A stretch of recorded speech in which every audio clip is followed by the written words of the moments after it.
Koni gangster be hakobele jinwa be ndo droit la clasher a meya ndo droit la yo grand frère avec encore la clasher yo vi bon yo vi nta hypocrite gande yo nyilo yo vi que te chia hypocrite gande yo nyilo on le sait mais alors hypocrite gande yo nyi kwa mia mi la u mia ya gba mi la volo ah c'est nyi se na comme quoi les que mi le do le dia même Richard, le compteur le doma. Hypocrite gande au nilo. Hypocrite gande au Richard que tu tiens au nilo. Parce que vidéo qu'on au parle prière et nous a connu gangsta. Nyamnya church kebe ino. Nyamnya fi kebe na prière. Wa be ma wuye seun. Normalement vidéo ko wa nu be nyi mi on a le inbox me so gbon la de vio wa ya o deto. Et à Odeto, t'as mis au diable c'est un ou Odeto. Comme nous avons vidéo à regretter, vidéo qu'on l'a regretté. Elle a non, la bouffe à nous. Voilà c'est alors. Petit avec ça, à me donner non planifié, mais il y avait au Barakoua. On m'a arrivé. Ndela woke, on te l'avait naka mon avait hier et dit là qu'on y a quoi mais parce que petit avait sur ça tout qui ont balé 20 000. Même le frio. Minjira c'est minjira mais quand tu as avancé yo quoi donc à petit avec sur ça petit on que mi le bon me le dire à la fin que le rebal n'to tchan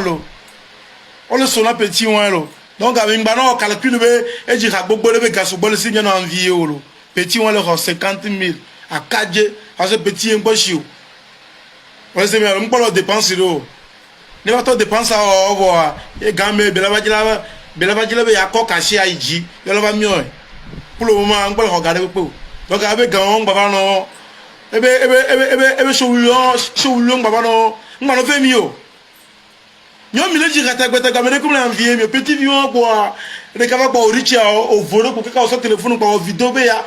blé les j'avais carrière sur le cas be ya blé sur le cas tu n'es pas un bon grand frère nyo le suivre king me ça la te ba vidéo so anti on ne juro déconner King me sala elle a eu le téléphone mes petits frères et lui a colo a mignon ni me bezio le dio ne bezo le jamina ne bezo lo ma ne bezo lo e ya ni me na bezio lo hein on se mero me bezio lo o jagbe le jabe carrière e o jila chon de diaz de ka ba aje eso jejo game subinade o po de vi o chom le nyanu ko ni gensa ku de vi on po le nyanu et hado l'homme de la doha va pour du funu on a regretté voilà c'est wonto et nous wonto ne défaite ne so wonto bon on va venir au richa et pour dire les vieux encore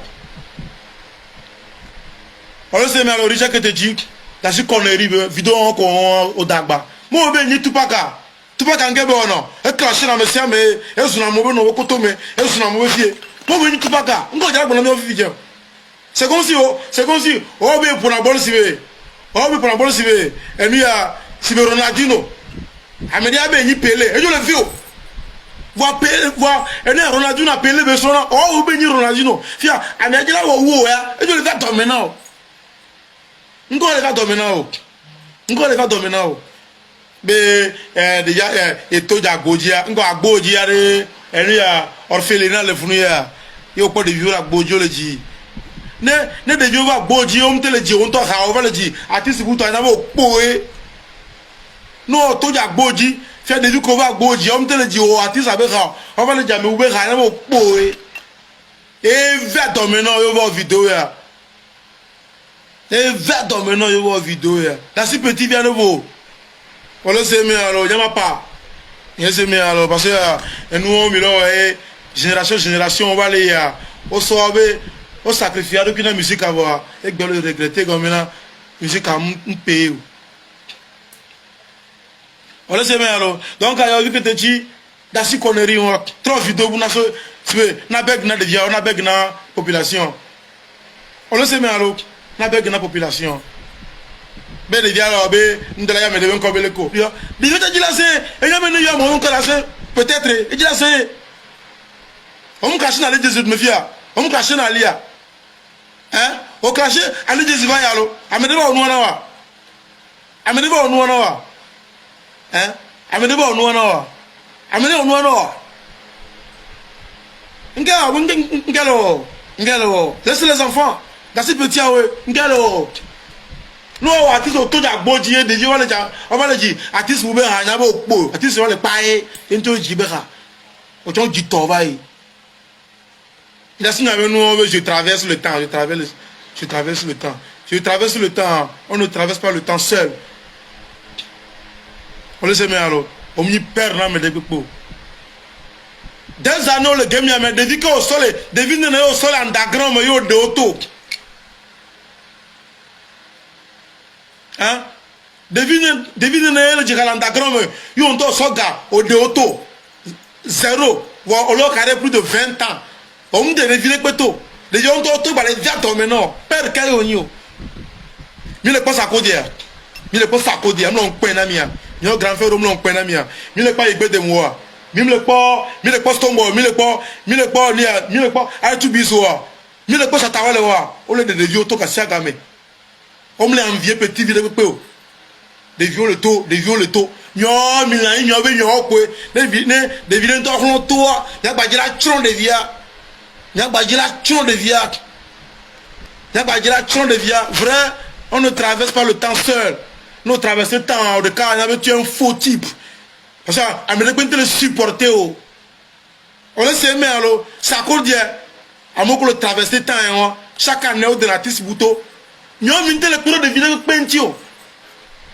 minte le pas de jobera de jobera minte le maire de vilain to prouve c'est on est be toi et quand il a dormi non obé tout d'agbojo le djibeka o le djibeka ntinko obé elle dit e ka ke bele dia obé ka ke bele dia e kana te on ne so ko le dit 20 ans ke be ono ko le dit 20 ans o ke le dit ra so 20 ans ke ka ono kagamu tu n'as même pas une villa digne de ce nom on me donne de 5 000 ans me fait tete nka wa ka ono nimbajira podi ya mo le do nkumo o ji kana gouvernement le vie o ji kana gouvernement amoko le gouvernement mere on fi la wa wala bena ko ji ka kwa e fe ko nya o ji kana se ko gouvernement lo amede mai na wa amede mai na nko o ja ke ja de via o nko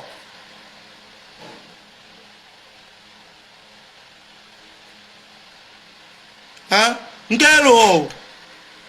il a si petit on vaut il a si petit on vaut il a se malo hein o que le dira vrai nke ha ona o 20 ans nke ha ona o ni ma no ni abe hypocrisie be no ne mi nyate pera me ntia mi da sa me na me to le voler comme mi da mi ba chizo ake ni o si zo me le se malo péché avec ce que le se gamo aussi o péché avec ce que le se gamo comment o now tu n'as jamais fait un artiste on s'artiste c'est que artiste ya o le pa be nyinu po grand frère pe mo to po amere pe mo o annoncer ne e vigne gbana ba vient bana gbede on to po mais kay po grand frère quel to go be grand so petit pa de to po o mo na mi mo na fi ta chan mi mtele go ne de yo ha te mi le partager